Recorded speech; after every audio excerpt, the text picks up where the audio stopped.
Good evening and welcome back to GP Outdoors. Just finishing up the May long weekend tonight. And I have to say, it was not as relaxing as it has been in the past, and it was a little tragic here in Toronto, Canada. We had a nasty storm that passed through literally in the blink of an eye. Came in like a lion, really fast, and went out like a lion. Sadly, 11 people lost their lives here in the city alone, and my heart goes out to those families. Myself, my family members are all okay, safe.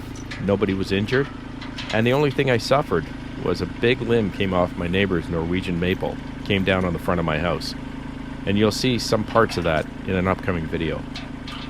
Today we're back up at Guy's place. Time to pull out the portable mill. You may recall, I'd say about a month and a half ago, we were taking down some maple that the hydro guys left that had fallen across the line, and there was a couple of big long logs that we pulled off of that tree. And you may recall I mentioned that Guy wanted them because he wanted to put them on the mill. They're rebuilding some of the backstops at his target range, and so he wants to cant some of these larger logs and get some of the lumber out to help out with the project, and this was one of them. A few of you had mentioned at the time if I didn't have the 450-pound grapple on the front, I could have lifted that log up on the trailer. Well, apparently even with the bucket I can't. In all fairness though, if you take a look at how high my loader arms already are with those chains, probably didn't have a lot of capacity left to handle that log, having to lift it up on the end of those log tongs. So we called in the big boy, Guy's L3400. And that log is so heavy that even he had trouble getting it off the ground. What you see there is as high as he can possibly lift it, at the RPM he was running. What I did want to point out in this next segment, take a look at the curl cylinders. For you new tractor owners, you're probably getting the hang of the difference between the loader cylinders or the lift cylinders, and you've probably heard the term breakout force or rollback force, and just how powerful those curl cylinders are. You can see that Guy couldn't lift that log any higher with his lift cylinders, but look at the extra height he gets just by curling the bucket in. I hope that's a good demo for you folks and kind of a little learning, so you can see why you probably see in your manual that you've got such a much larger capacity when they talk about breakout force or using your curl cylinders than you do with the lift cylinders. Either way, put my shoulder into it, we got it up onto the bed of the mill.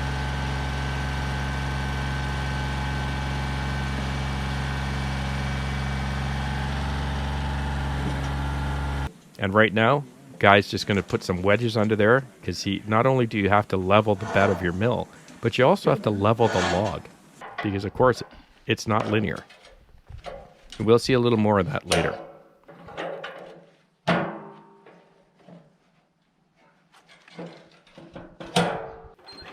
He's going to fire it up.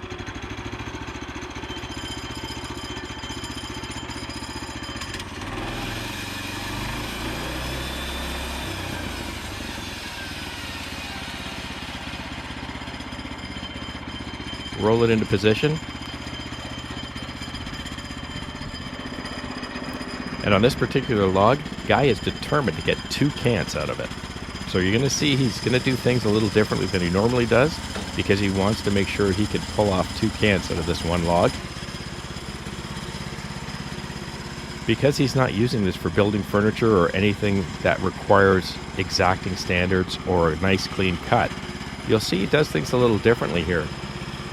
Because all he needs to do is meet the dimensions he's been given for the cants, or the sizes, and you're going to see later they're actually rectangular, they're not square, so that he can have a consistent set of cants for when they replace the old logs on the backstop of that target range. But that's what we're up to today.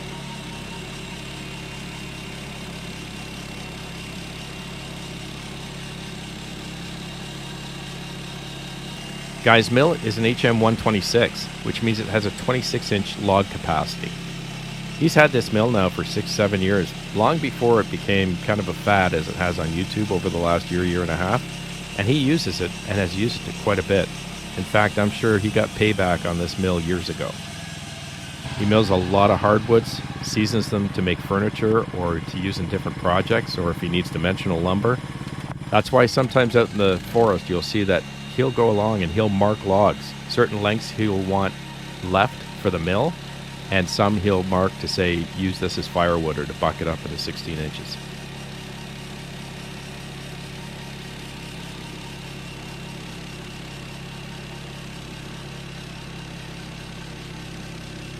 Because these logs are just being canted to be used in the backstop of that target range, he's not too worried about the way it looks.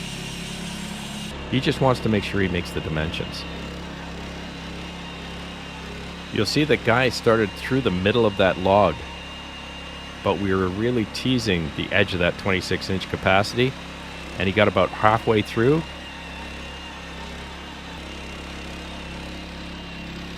And that's where he stopped. He backed it out, and then you'll see we flipped it over to start taking the side off of that cant.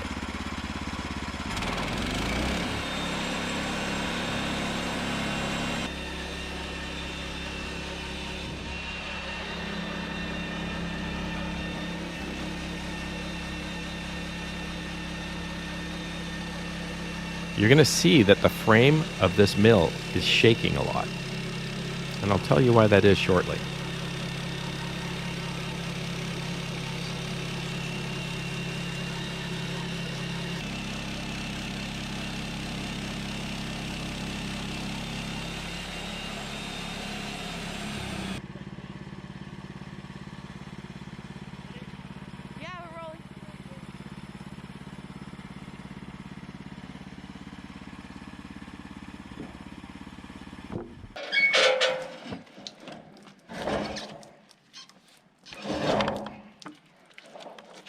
More?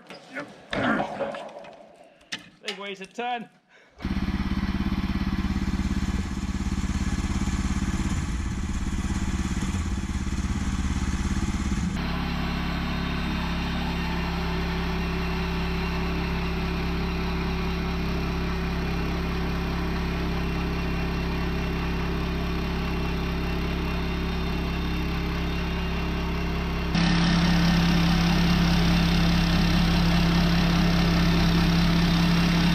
Take a look at this last cut. You can actually see the blade marks. That's because Guy didn't change the blade. It's a very dull blade, but he didn't want to waste a newly sharpened blade to make the cants for this target range. It's not necessary. So he wanted to get through it with the dull blade that he has, but just for information's sake, if you're the owner of a new mill and you've just got your mill or you're getting used to learning how to use it, you start to see the frame shake like that. 9 will get you 10, it's because your blade is really dull. Because when you put a sharp blade under that bandsaw, it cuts like butter. It's smooth as silk as you push it through any size or any type of wood. I also wanted to point out those clamp-on pallet forks that Guy has. They might look a little familiar to you if you've been on the channel for a while. The good folks at Farmer Equipment Sales had given us a set of clamp-on pallet forks a couple of years back. And now that I have an SSQA set, I provided Guy those clamp-on forks. After using them for a while, Guy decided to cut the forks down. You'll see he's only cut them, and I think he measured them out to 16 or 20 inches, and you'll see that he 45'd the toes. A really ingenious idea for Guy for the use that he has those forks for. Now that they're stubby and they're short, it's much easier to put logs on and off the mill because you don't have 36 or 40 or 42 inches of fork in front of you.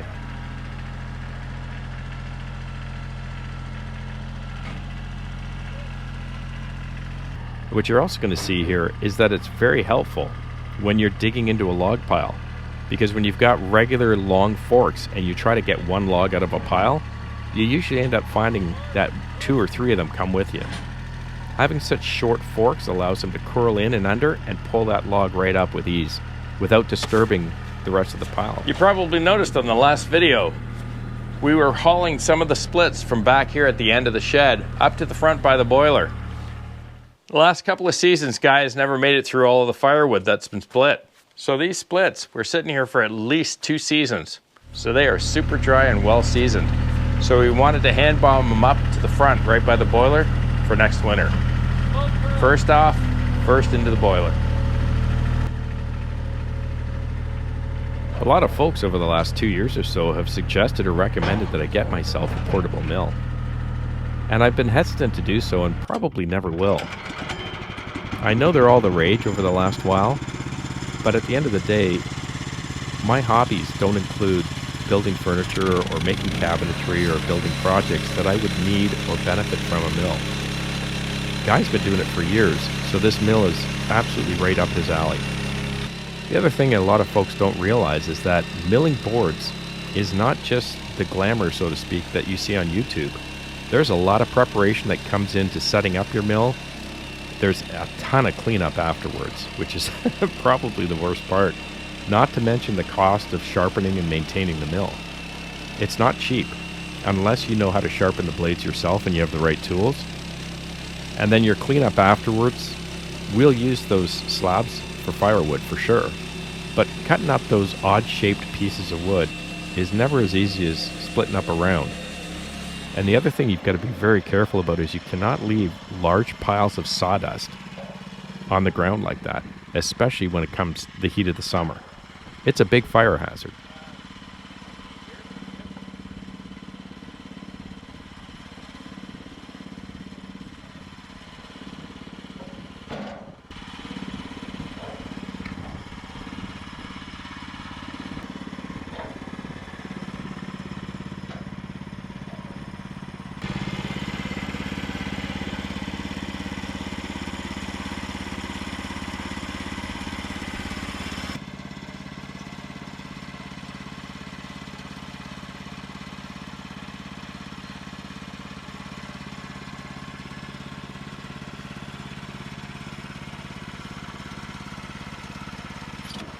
You'll see this is how Guy often marks his logs. He'll put an X on them, and that kind of tells all of us not to try to bucket into firewood, that he wants it for the mill.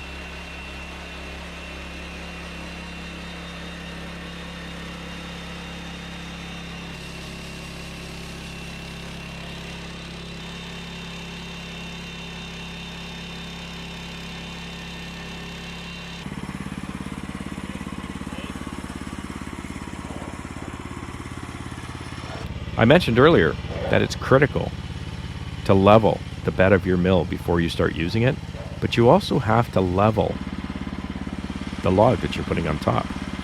And you'll see a guy doing it here. It's a pretty simple process.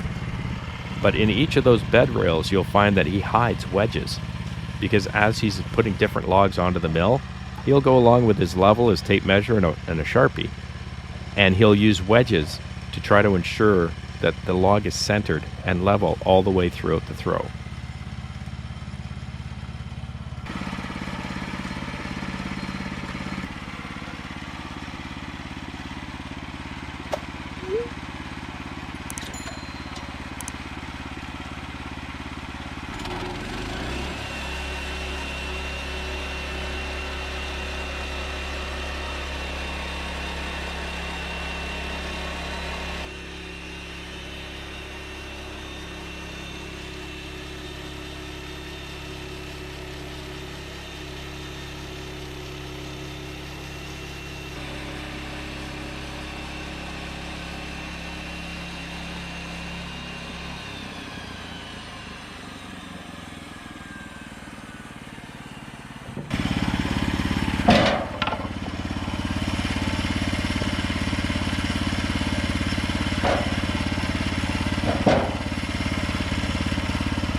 And here's Guy.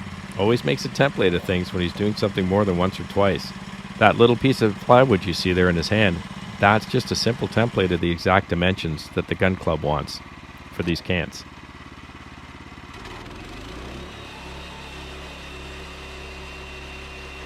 So we've got a few done. We'll carry on for the afternoon doing a few more.